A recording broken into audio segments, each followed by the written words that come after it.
जब आप वीडियोस को स्क्रॉल डाउन करके देख रहे होते हैं, कभी कभी ऐसा होता है कि कोई ऐसी वीडियो सामने आ जाती है जो दिल को दहला के रख देती है। उसका अंदाजा इस स्क्रीन पे चलने वाली वीडियो से आप लगा सकते हैं। एक छोटी सी बच्ची जिसने रेडी वाले का आम उठा लिया, रेडी वाले ने उसी टाइम उस बच्ची को पकड़ के तो उसे आम छीन के तो अपनी रेडी पे रख लिया। ये रेडी वाला भी अपने बच्चों का रिजक कमाने बाहर निकला, लेकिन इस बच्ची का बहुत ज्यादा दिल कर रहा था आम खाने को। मसला क्या था, इस बच्ची के पास पैसे नहीं थे क्योंकि ये भी किसी की बेटी थी।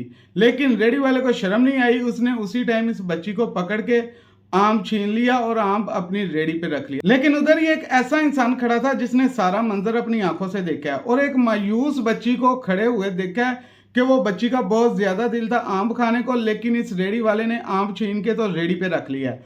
वो बंदा अपनी गाड़ी से बाहर निकला है, उसने रेडी वाले को इतने ज्यादा पैसे दे दिए, उसकी पूरी की पूरी रेडी खरीद ली है फ्रूट समेत। उस बच्ची को पकड़ के उसने फ्रूट के ऊपर बिठा दिया और उसके मोहल्ले में ले गया है। उसके मोहल्लेदारों को भी फ्रूट दिया और उस बच्ची को भी फ्रूट दिया है।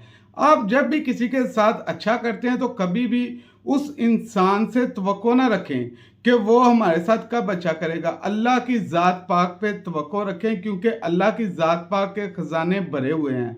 वीडियो अच्छी लगी तो फॉलो शेयर ज़रूर कीजिएगा।